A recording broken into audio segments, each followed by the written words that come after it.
Welcome to our Cloud Zendo. It's great to see you. I'm happy to see you, Marla. So this morning, I will be reading from the book project that we've been working on. I've been doing the writing and also gathering reflections from Sangha members and images, photos. So you'll see that because we'll project it on screen, you can see what we've done. This part of the book is chapter 11. It's called Encounter, and it's about this quality of meeting that is part of our practice here, that we have established this as kind of relational Zen, and you'll hear more about that in the chapter. But it should give you a picture of how we think about our practice together as really meeting, as really having a warm relationship with our spiritual friends and with ourselves. So I'm going to go ahead and begin, and then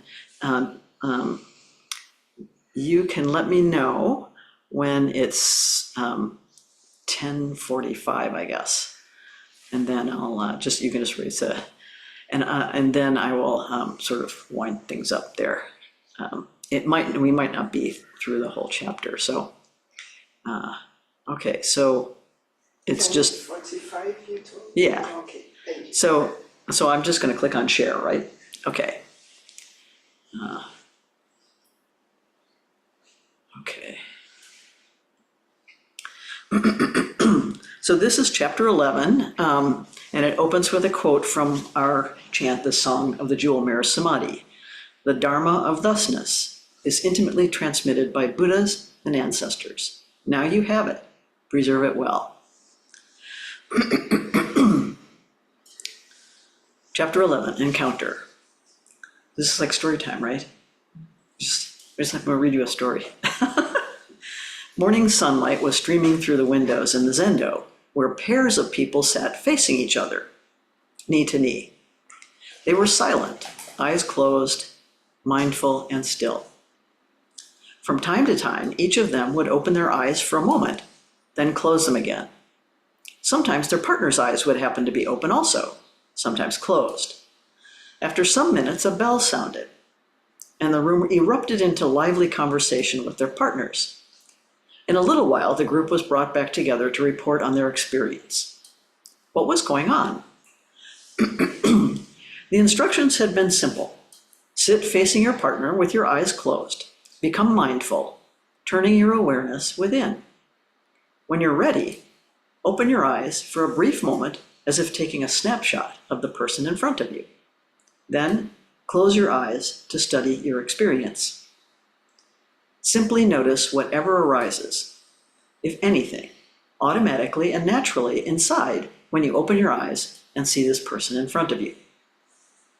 Your partner will be doing the same at their own pace, so their eyes may be also either open or closed.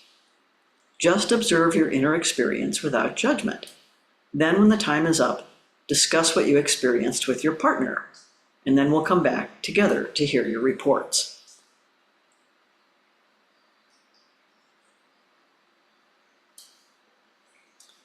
Let me move this thing my way here. Gotta get it off out of the way, but okay. So Thich Nhat Hanh writes, in my tradition, I'm gonna close this somehow. Here, okay. In my tradition, we learn that as individuals, we cannot do much. That is why taking refuge in the Sangha, taking refuge in the community, is very strong, important practice. When I say I take refuge in the Sangha, it does not mean that I want to express my devotion. No, it's not a question of devotion.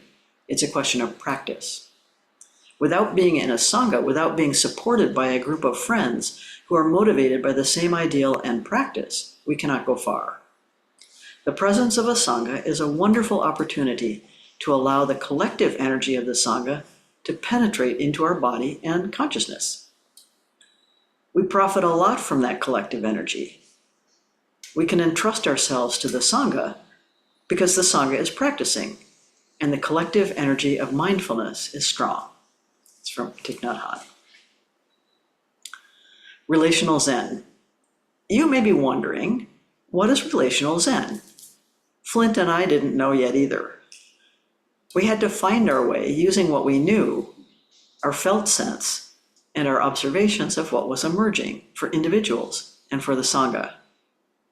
We couldn't rely on the templates and models we had trained in, but we had a shared sense of how we wanted to work, a devotion to the Dharma, and of course, our vow. The evolution of the Sangha became our ordinary life. Yet it has also been an exhilarating adventure. We began with a sketch of a definition. Relational Zen means waking up and growing up together in the Dharma. But what does that mean, and could it even be called Zen? After all, Zen in the popular imagination, and even among many practitioners, has been seen as a solitary endeavor, a spiritual journey inward in solitude, silence, stillness, and stoicism. Meditation is considered an individual practice. However, this view is both isolated and isolating. Although partially accurate, it is incomplete. This chapter provides a counter-narrative to the common view, first offering a historical perspective to establish the irreducibly social and relational foundations of Buddhism, and in particular Zen. Then it will describe the methods we evolved at Appamada, both formal and informal, for practice in mindful relating. Finally, it will make the case for the psychological and societal need for this practice we've termed relational Zen. Ours is not the only Sangha working on this endeavor. However, it is the only one I have such an intimate knowledge of from the very beginning. But first, a bit of Buddhist history. Buddha. Many of the Buddha's teachings focus on social harmony, not only among his disciples, the original Sangha, but more broadly across whole societies. He advised kings about how to keep their subjects happy, husbands and wives how to respect each other, villagers how to discern wise teachings among the many traveling teachers from different sects. He understood keenly how important spiritual relationships were for his followers.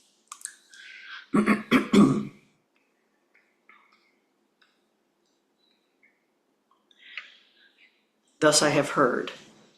On one occasion, the Blessed One was dwelling among the Sakyans, where there was a town of the Sakyans named Nagaraka. Then the Venerable Ananda approached the Blessed One, paid homage to him, sat down to one side and said, "Venerable Sir, this is half of the spiritual life, that is, good friendship, good companionship, good comradeship." "Not so, Ananda. Not so, Ananda. This is the entire spiritual life, Ananda. That is, good friendship, good companionship, good comradeship. When a monk has a good friend, a good companion, a good comrade, it is to be expected that he will develop and cultivate the Noble Eightfold Path." On another occasion, he repeated this theme, speaking to a young man named Sigalaka and saying, "Young man, there are these 4 kinds of kind-hearted friends. The friend who is helpful, the friend who shares one's happiness and suffering, the friend who points out what is good, and the friend who is sympathetic." This is from the Buddha's words, in the Buddha's words by Bhikkhu Bodhi. The entire Buddhist history is filled with spiritual friendships in which disciples, monks, lay people, and even children challenge, instruct, question, and enlighten each other.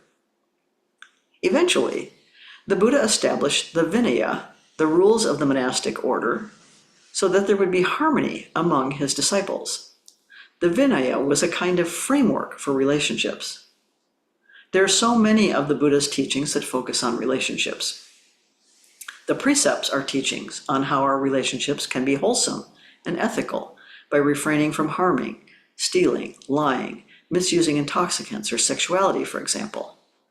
The paramitas teach how to cultivate qualities that are deeply valued in relationships and in society: generosity, ethical conduct, patience, vigor, concentration, and wisdom, which we just had an entire intensive to study. Right? These teachings on wholesome relationships and social harmony complemented the Buddha's instructions for individual meditation and encompassed whole societies. The Buddha's teachings were not an outline for a self-improvement project. They were not limited to meditation instruction. They were a blueprint for the transformation of a civilization from warring kingdom states to prosperous, peaceful, wise societies. We are still trying to learn this lesson. The evolution of Chan. In China, the teachings of Buddhism first took hold through the texts transmitted from India and Tibet. Huge translation projects from the Sanskrit and Tibetan made the Dharma available for study and devotion, fashionable among the elite classes. In the middle of the 5th century, however, there was a revolutionary change. A mysterious figure arrived in China from the west, probably India. Bodhidharma was said to be rough and fierce, a red-bearded, blue-eyed barbarian. Traveling throughout China, he was introduced to Emperor Wu before his court. It was a legendary encounter. Emperor Wu challenged the rough figure. How much merit had the emperor acquired in building vast numbers of temples and monasteries? No merit, Bodhidharma replied. Astonished, the emperor asked, "What is the highest meaning of the holy truths?" Bodhidharma said, "Empty. There's no holiness." The emperor said, "Who are you facing me?" Bodhidharma said, "Don't know." The emperor didn't understand, and Bodhidharma left. It's from the Book of Serenity. Thomas Clary was the translator. Later, the emperor brought this up to Master Chi and asked him about it. Master Chi asked, "Does your majesty know who this man is?" The emperor said, "I don't know." Master Chi said, "He is the Mahasattva Avalokiteshvara, transmitting the Buddha mind seal." The emperor felt regretful, so he wanted to send an emissary to go invite Bodhidharma to return. Master Chi told him, "Your Majesty, don't say that you will send someone to fetch him back. Even if everyone in the whole country were to go after him, he still wouldn't return." This figure is on our altar, it's right there.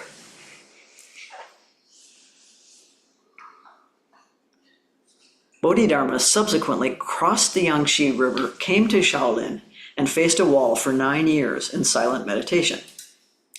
Many years later, Emperor Wu mourned Bodhidharma's death and personally wrote an inscription for his monument. It read, "Alas, I saw him without seeing him.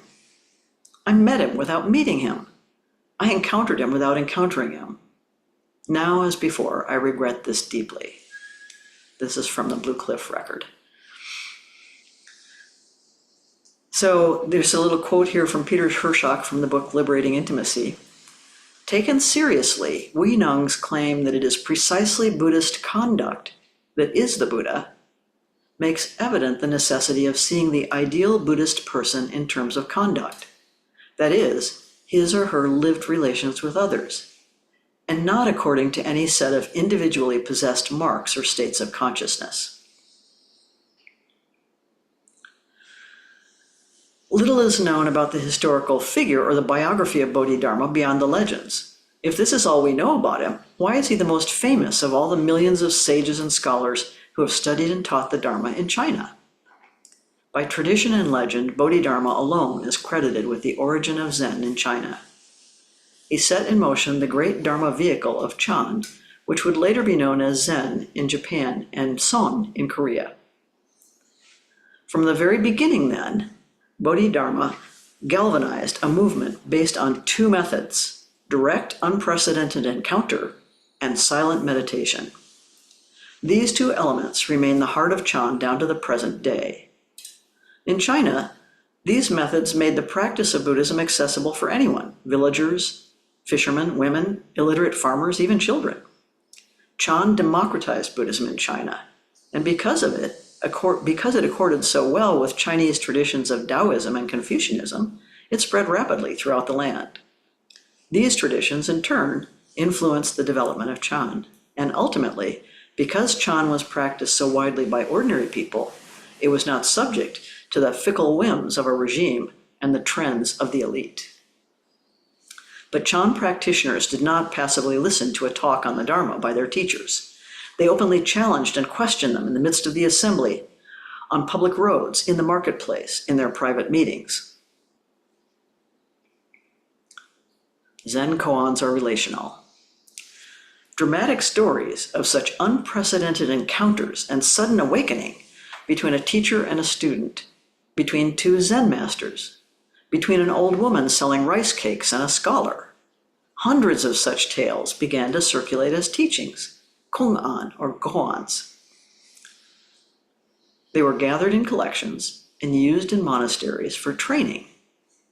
Notable koan collections in English include the Book of Serenity, the Blue Cliff Record, and the Gateless Barrier. Soon, these koan collections began to be studied and developed into a kind of systematic Zen training curriculum. Unfortunately, this means that many Zen students devote endless hours trying to penetrate the meaning of koans, rather than using the koans as examples of the kind of creative, liberating encounters they might learn to engage in spontaneously themselves. So here's an example of one of those koans, Dijong planting the fields. The introduction. Scholars plow with the pen. Orators plow with the tongue. We patch-robed mendicants lazily watch a white ox on open ground, not paying attention to the rootless, auspicious grass. How to pass the days. The case. Dijong asked Shushan, "Where do you come from?" Shushan said, "From the south." Dijong said, "How is Buddhism in the south these days?" Shushan said, "There's extensive discussion." Dijong said, "How can that compare to me here planting the fields and making rice to eat?" Shushan said, "What can you do about the world?" Dijong said, "What do you call the world?"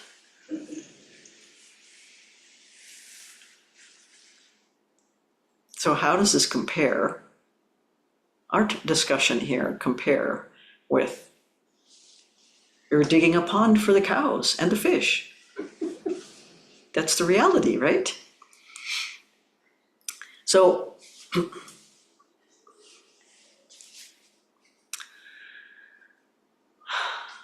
why do we call the Zen interactions we find in koans unprecedented, enlightening encounters?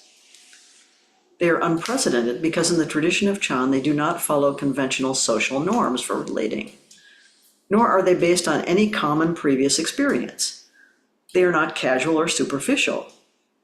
However, they are not random utterances or bizarre gestures just to be provocative either. Rather, they carry the liberating potential for enlightening. No matter how unconventional they may be, they are somehow appropriate for that situation in that moment. What do you call the world? Finally, they are encounters because they are true meetings without hindrances, unguarded in the present moment right here. They powerfully demonstrate how we wake up and grow up in meeting. Think about a time in your own life when an unexpected response or a spontaneous remark surprised you out of your autopilot haze. For a moment, you're startled fully awake. Children are masters of this. Driving Ben to school, I was fretting yet again about his homework, about how much time he was spending with his computer, about the state of his room, when he interrupted me with a devastating question. Mom, do you really think I'm turning out so bad?" The shock of that question was like waking out of a trance. Parent koans are the hardest. Many koans begin with what seems like an ordinary conversation. An obvious question to a visitor, "Where do you come from?" before veering sharply into the unknown, the immediate. A seemingly casual conversation drops off a precipice. It's not a trivial game. Our whole life is at stake. We must awaken from the cartoon show in our heads, or we will literally dream our one wild and precious life away. One day at Nanchuan's, the eastern and western halls were arguing over a cat. When Nanchuan saw this, he took and held it up and said, "If you can speak, I won't cut it." The group had no reply. Nanchuan cut the cat in two.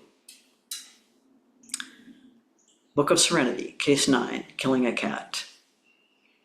Zen is not Disneyland. Nanchuan masterfully demonstrates that our words and our silences have consequences. It is a matter of life and death, We don't have time in real encounters to study the situation and weigh our options. Our response must be immediate, or the cat dies. To work with a koan, we must inhabit it. Set aside your judgments and step into the koan for a moment. Have you ever found people you care about bickering and thought, whatever will it take to wake these people up? They're wasting our precious time and missing the fundamental point. Or haven't you ever been, like those frightened monks, in a fraught situation where something obviously needed to be said, but you were too frozen to say anything? As Jerry Garcia once remarked, somebody has to do something, and it's just incredibly pathetic that it has to be us. And have you never found yourself, like the cat, suspended in midair, dangling in space and eyeing the sword, silently pleading, please, somebody say something, save me? Have you ever never felt Nanchuan's surprise and disappointment that not one of his students could speak right up to save the cat? Finally, have you ever in anguish had to follow through on something you wish you had never threatened? Until you've lived those questions, not just thought about them, the encounter in this koan, bickering students, a teacher incensed, and a hapless cat will remain opaque and barbaric. I'm in awe of a teacher with such towering presence of mind, so quick and so devoted to awakening his students, that he would grab a sword and with a single blow violate the most sacred Buddhist precept. The shockwaves echo down to the present day with this hair-raising question, in any moment demanding a response. What will you do? So this is a little Peter Hirschot quote from Liberating Intimacy. We are now at a point where it is possible to say, in a preliminary fashion, what it means to see Chan enlightenment as fundamentally social. Very briefly, an enlightenment which is social cannot be reduced to a privately realized state of consciousness, but should be seen as a qualitatively unique way of conducting ourselves in the narrative space of interpersonality. The arising or awakening of Chan enlightenment can be seen as the meaning of continuously relinquishing those horizons by means of which we identify and differentiate ourselves from others. The always ongoing realization of unprecedented harmony with others. Indeed, of the enlightenment stories collected together in the various anthologies of Chan biographies, the majority of them pivot on a crucial, crisis-resolving, communicative encounter. That is, enlightenment more frequently manifests not while sitting alone in the forest or in a meditation hall, but while conversing in the interview room, in front of the assembly, in the Dharma hall, in the kitchen, on the dirt path leading to the monastery's fields, anywhere that master and student enter unpredictable and lively relation with one another. Not coincidentally, this conduct often involves such a dramatic release of tension that master and student find themselves bursting out in stomach-knotting fits of laughter and skeins of earthy, spring-like verse. Isn't that beautifully said? Yeah, it's amazing. Okay, you see in our tradition, koans are not a means to individual insight or exalted states of consciousness. They are about the mutually enlightening potential of our every meeting when we are awake enough to meet. Is this making sense so far? Mm-hmm. It's a lot. No, yes, it's a text. But anyway, it's, what are you thinking? I'm thinking it's a lot. Oh, it's a lot. Yeah. So, so a little sense of what koans are from John Tarrant.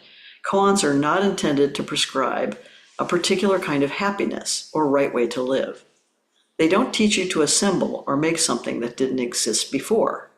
Many psychological and spiritual approaches rely on an engineering metaphor and hope to make your mind more predictable and controllable. Koans go the other way. They encourage you to make an ally of the unpredictability of the mind and to approach your life more like a work of art. The surprise they offer is the one that art offers. Inside unpredictability, you will find not chaos, but beauty. Koans light up a life that may have been dormant in you.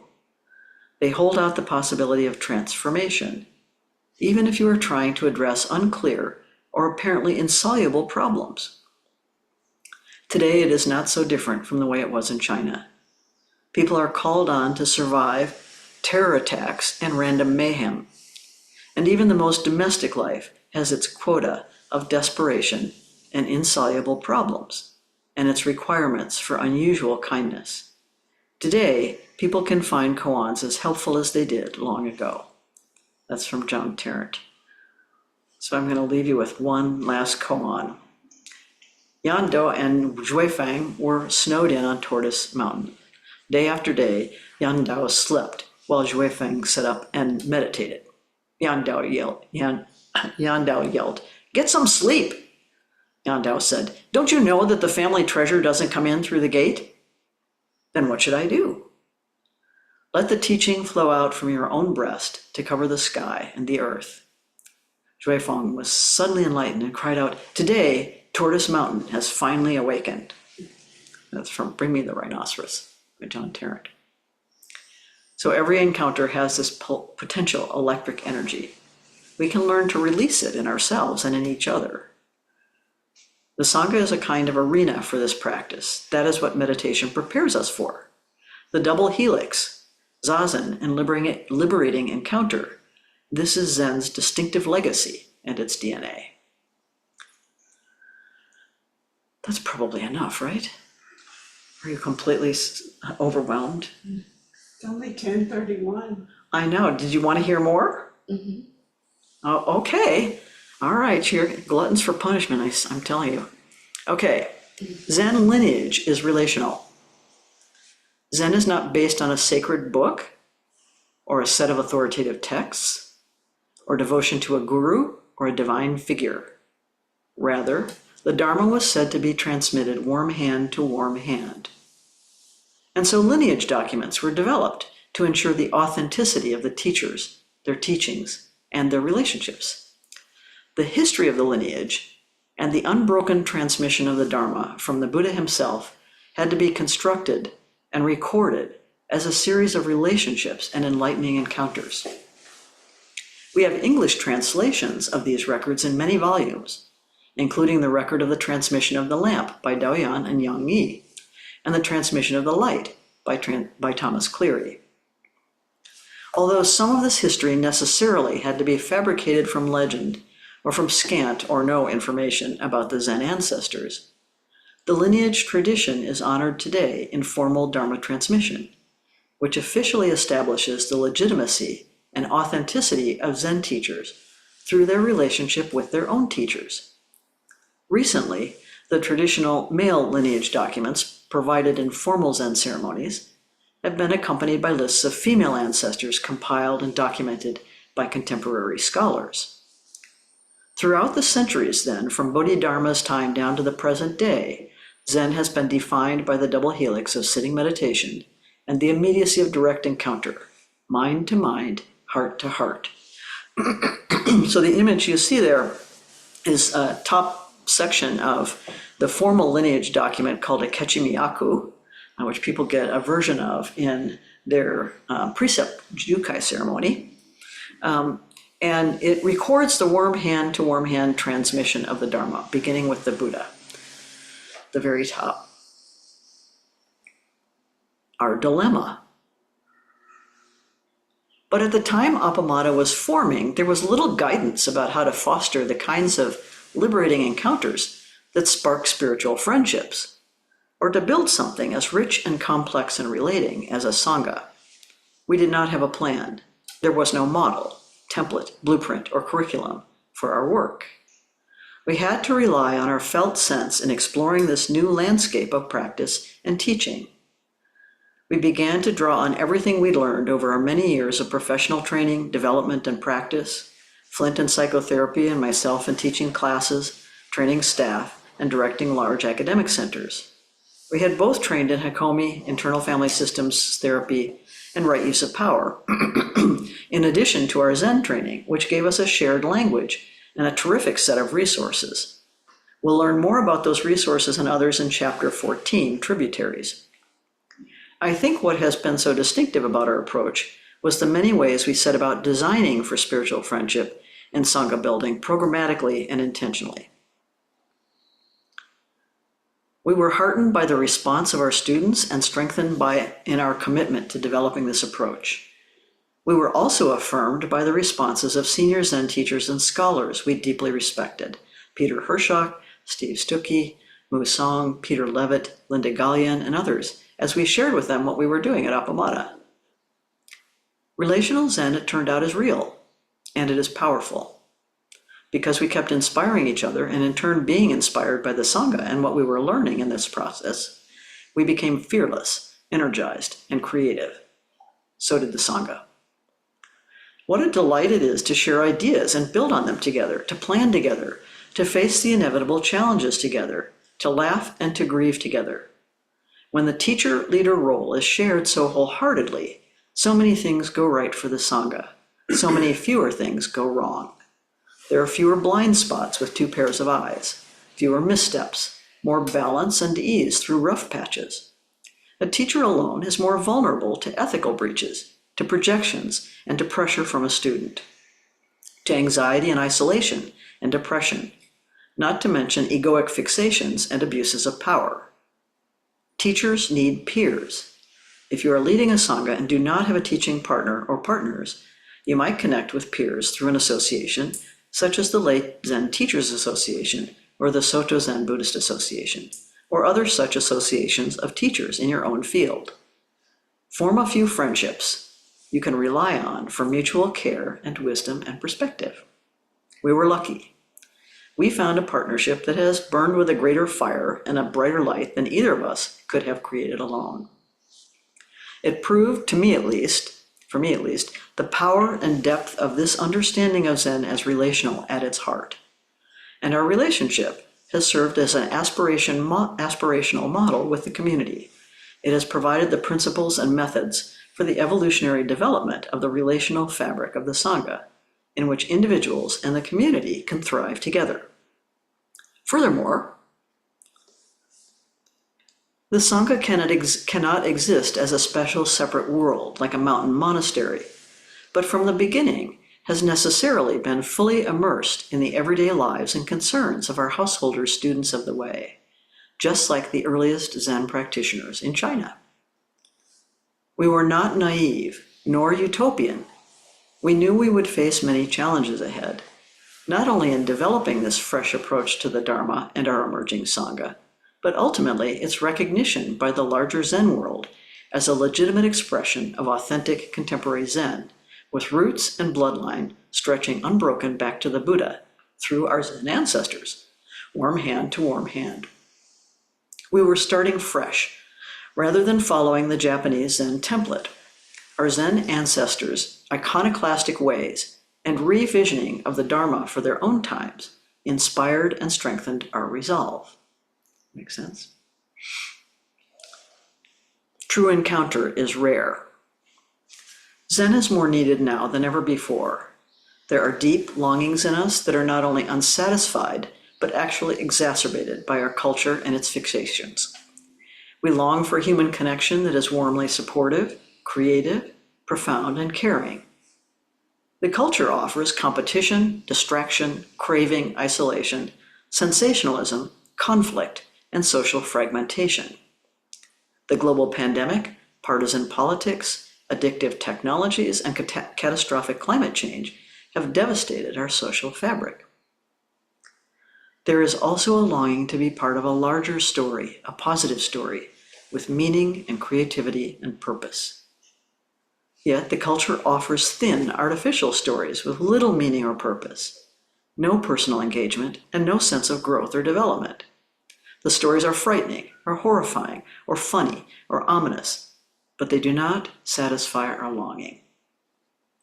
So, often we drink, search for romantic partners, surf the net, buy things, watch TV, in a kind of quiet desperation and emptiness.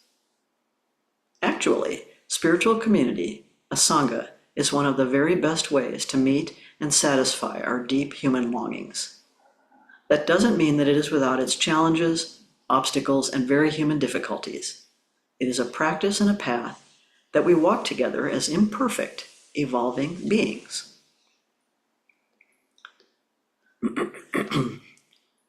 We long to have someone gaze deeply into our eyes, listening from the heart, perhaps reaching out and resting a hand on our arm.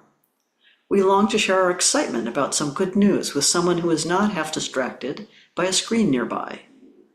We long to feel safe enough to risk our deepest fears, our sadness, and our anger with someone who can hold them.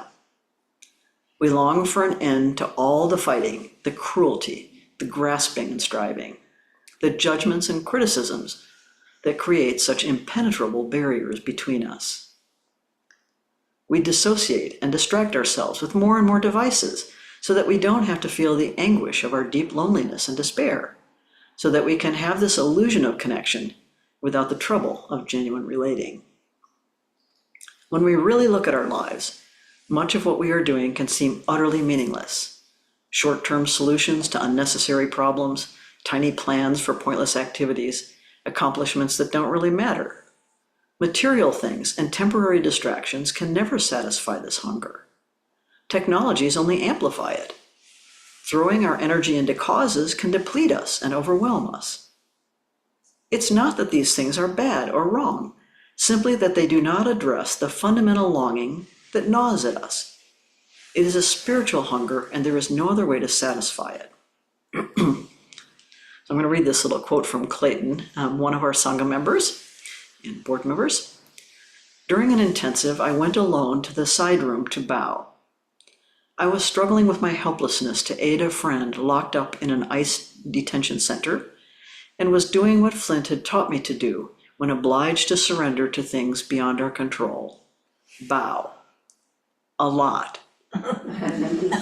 I was bowing alone in the side room when Todd came in and set up a mat next to mine. Without an exchange of words, he bowed with me, in unison. Our foreheads touched the wood floor, and then we stood up tall in one flow. We did that, bowing together, no words spoken, for about 4 bows. And then he put away his mat and left the room. In that one silent, spontaneous act from Todd, my struggle was no longer just mine. My personal surrender became all of our surrenders.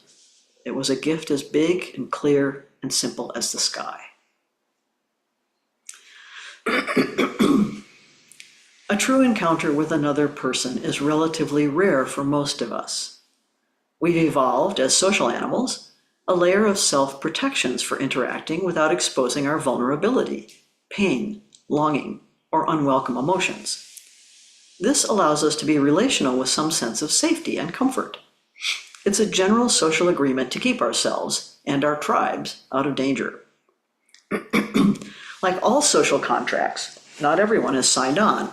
Not everyone has read and understood its clauses, and there are always those who flout it. Children, teenagers, criminals, for example. In general, though, social agreements create some trust and harmonious functioning in a healthy society. But our social contracts also create distance between us, and often a profound sense of sadness, isolation, and loneliness. In our individualistic, performance-driven culture, we may feel disconnected, unseen, or misunderstood at the deepest level of our being. Our moments of true connection, without defenses, are increasingly rare. We may be surrounded by family, colleagues, and friends, and still feel terribly alone. Deep, lasting bonds of mutual care, trust, and friendship take time. And we're all so busy. Even if you could form those bonds over years with 1 or 2 others, how could they possibly be forged within a whole community? Those who are searching for a spiritual path find an overwhelming array of offerings: megachurches, self-help books, gurus, sects, study groups, YouTube videos, and traditional churches. They promise an end to spiritual loneliness and an opportunity for connection and care. But for those drawn to the teachings of Zen, none of those avenues seem to fit. So they often begin with a personal meditation practice alone, and they may continue that way for many years. I read books, sat in meditation, and tried to understand the practice all on my own for 23 years. It helped me in some indescribable way, but I still felt something was missing. Without spiritual friendship, this is a barren path. Still, we have to begin somewhere, and for many of us, that means meditation. I'll read this little quote from Dogen, and that's where we'll end for today. The way is basically perfect and all-pervading. How could it be contingent upon practice and realization? The Dharma vehicle is free and untrammeled. What need is there for concentrated effort? Indeed, the whole body is beyond the world's dust. Who could believe in a means to brush it clean? It is never apart from one, right where one is. What is the use of going off here and there to practice? And yet, if there is the slightest discrepancy, the way is as distant as heaven from earth. If the least like or dislike arises, the mind is lost in confusion. You should therefore cease from practice based on intellectual understanding, pursuing words and following after speech, and learn the backward step that turns your light inwardly to illuminate yourself. Body and mind of themselves will drop away, and your original face will be manifest. If you want to attain suchness, you should practice suchness without delay. Eihei Dogen, it's from the Fukansao Zengi. So that's probably a good place to stop.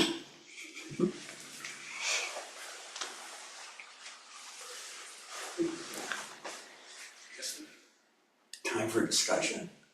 Do we have Questions? time? It's 10:46. Time We for have 4 minutes left until, 4 minutes left. yeah. You have a quick question? Okay, would you like to take the share down for a second? Okay, sure. There, thank you. Okay. Questions?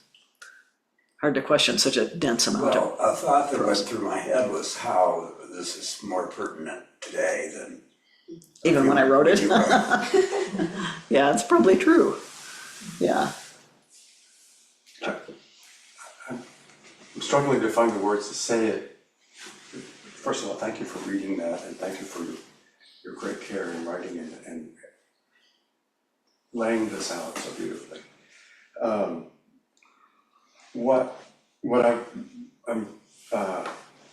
Okay. The opportunity is not only to be supported by others, but to realize that we can step up and support other people That's right. that we're sitting with, staring at a wall. That's right. You know, and that is something that most of us don't get a chance to realize. Yeah. There's an invitation in it. So the invitation is for people to come forth in their own natural way, not in some special, pretense or facade, but in their own real way. And that in itself is the offering, right? That presence. And it's outside of social norms, sometimes Yes. outside of convention. Yeah. Yeah, and this is partly what the koans are designed to show us, that this kind of immediacy, this kind of immediate direct encounter doesn't follow normal social conversation and convention. Yeah. Okay. All right. Yeah. We'll finish. You're gonna take this.